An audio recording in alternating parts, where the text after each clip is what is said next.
Olá, um bom dia para você. Segunda-feira, dia 29 de junho de 2020. Que a paz que excede todo o entendimento esteja dentro de seu coração, dentro do seu lar. E por onde você passar, você possa fluir desta paz. Um abraço carinhoso para você. Por que não dizer um abraço de seu tamanho? Eu te convido neste momento para refletirmos juntos sobre a palavra chamada culpa. A culpa é um substantivo feminino, entendemos a omissão de uma conduta devida para prever ou evitar danos. O Código Penal brasileiro também ele traz essa fala dentro da área jurídica. No artigo 18, no inciso 2, a legislação ela procura diferenciar a conduta ilícita entre o crime doloso e o crime culposo. Esse assunto é um assunto muito importante, porém não é o foco deste vídeo, ok? Mas você fica à vontade depois aí para você explorar aí e conhecer mais sobre a culpa também dentro da área jurídica, né? Porque quando entendemos de lei, entendemos também de punição, tá bom? A psicologia também, ela traz os conceitos, as abordagens, elas falam muito sobre isso, principalmente a psicanálise. Porém, eu quero trazer para a nossa compreensão o sentimento de culpa dentro da psicologia é o sofrimento do sujeito a partir do momento em que ele reavalia um comportamento passado e reprova-o, tá bom? O nosso sistema nervoso central também pode ficar fora dessa, né? Até porque é nele que acontecem todos os processos que a gente entendemos como cognição e tantas outras coisas que acontecem dentro dele. Então, o sistema límbico, ele é responsável por todos os nossos processos morais, tá? Todos os julgamentos morais, as nossas emoções comportamentais, tudo ali. O sistema límbico está sinalizando tudo, ok? Mas eu quero ler com vocês agora, compartilhar esta pérolazinha muito pequenininha, muito minúscula e valiosíssima, tá bom? Do meu coração para o seu coração, que se encontra no livro dos Salmos, o capítulo 32 e o verso 5. Eu vou ler para você com muito carinho. Você pode me acompanhar também aí da sua Bíblia, tá? A Bíblia que eu estou utilizando é a Bíblia feminina. Eu estou dizendo isso porque existem palavras que às vezes a pessoa diz, tá diferente. É a questão da tradução, mas o significado é o mesmo, tá bom? Então presta muita atenção aí, tá? Confessei-te o meu pecado, e a minha iniquidade não mais ocultei. Disse eu, confessarei ao Senhor as minhas transgressões, e tu perdoaste a culpa do meu pecado. Que coisa maravilhosa, né? A gente poder ler esse texto em plena segunda-feira, onde o sujeito ele abre o coração. Porque quando confessamos algo a alguém. No caso dele, este algo estava oculto. Estava lá oculto. Mas ele trouxe para a ação do confessar, ok?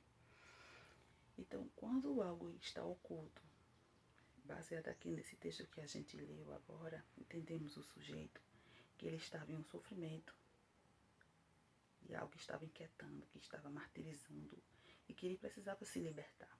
Então, houve um processo aí que a gente entende o quê?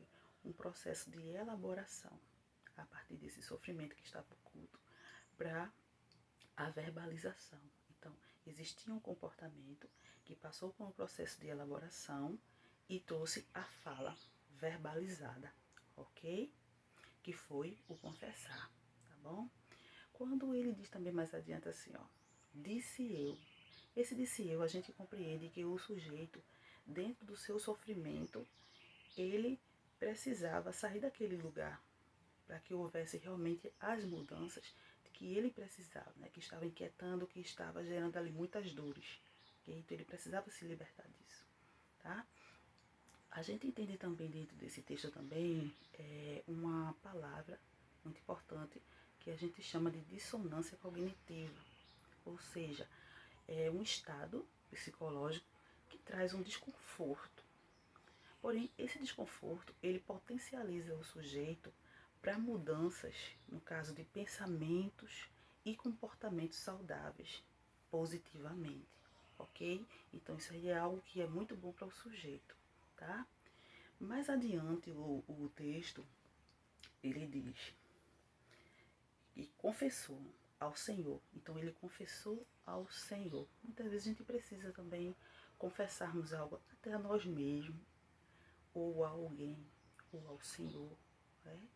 E é importante a gente entender que quando eu preciso confessar algo a alguém, eu preciso entender se esta pessoa, ela também está pronta para ouvir o que eu tenho para verbalizar, ok? Então, é importante quando formos falar com alguém, principalmente coisas que mexem com as nossas emoções e com a emoção do outro, ter sempre esse cuidado de ver o lugar, ver o momento, entender que aquele outro esteja bem, né, para poder acolher naquele momento aquela fala, certo?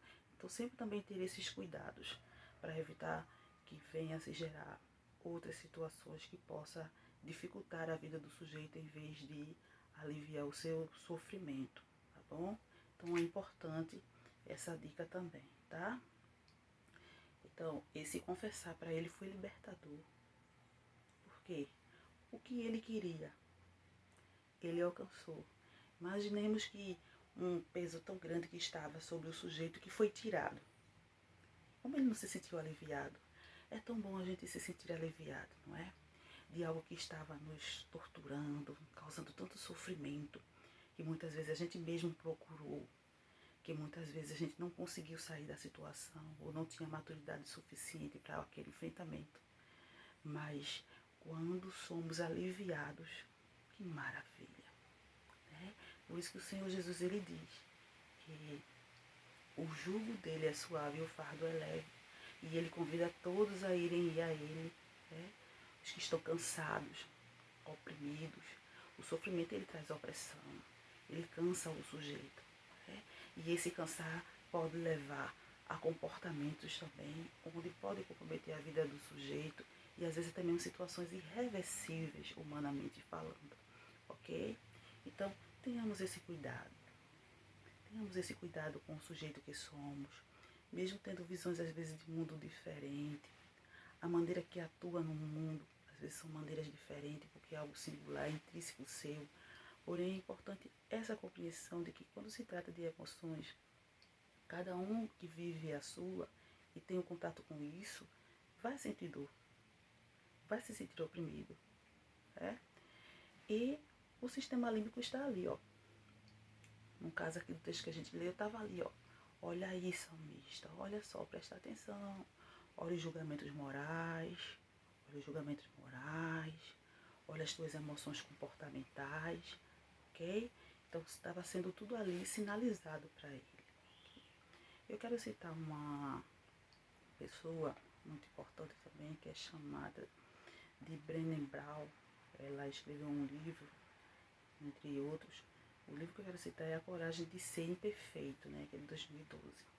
Ela diz que quando a gente se sente culpado, a gente deixa de fazer algo que poderíamos ter feito, gerando essa culpa. Por quê?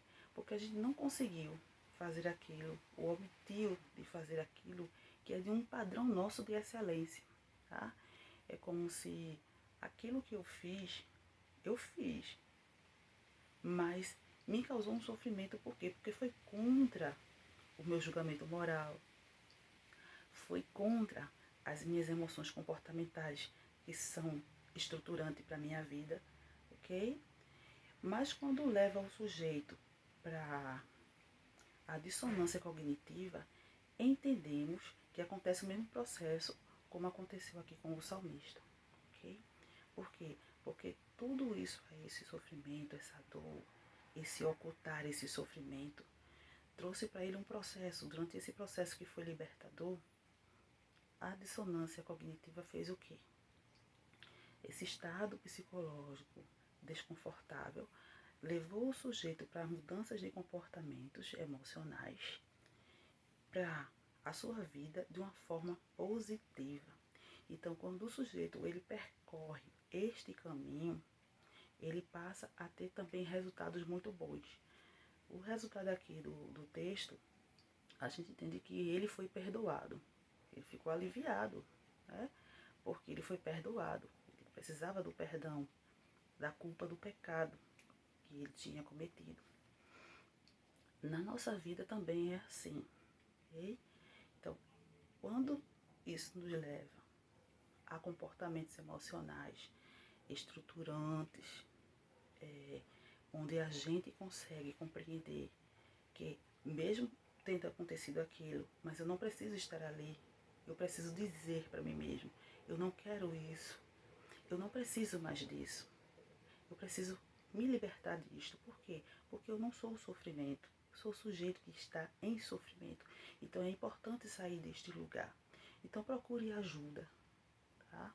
Procure ajuda. Sempre tem pessoas que podem ajudar. Se você entende que você também precisa de um acompanhamento psicológico, procure um acompanhamento psicológico para você, tá?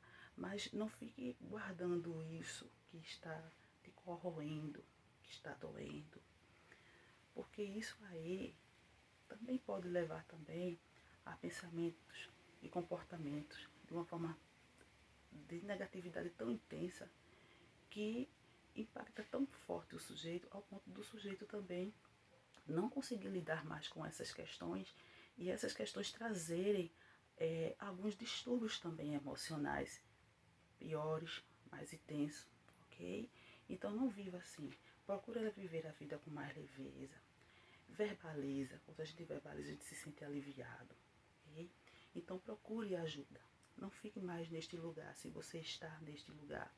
Então repense a responsabilidade que você tem com você mesmo, os teus julgamentos morais, o caminho por onde você pode trilhar, que pode ser o quê? Pensamentos e comportamentos estruturantes para você, tornando você um sujeito emocionalmente melhor, onde tem a oportunidade de pensar e repensar as ações antes de falar, antes de tomar qualquer atitude, qualquer iniciação, ok? Então, neste dia de hoje, você possa refletir, tá? E muito obrigada por ter ficado até agora. Você pode sinalizar aí, pode se inscrever aí no canal, ok? Toda semana eu vou estar postando um vídeo pra gente refletir junto e sempre dividindo ou compartilhando a pérolazinha minúscula, mas de grande valor, do meu coração para o seu coração, ok? Então fique com Deus, que Deus ele continue lhe abençoando, lhe fortalecendo, que ele possa entrar no teu coração, trazendo mudanças para você, te oferecendo sempre algo que você possa dizer assim, não, realmente eu preciso disso, eu quero isso. Então saia deste lugar que você está e parta para a ação, para a tua mudança, porque potencial você tem, tá bom? Então um grande abraço para você, um abraço do seu tamanho.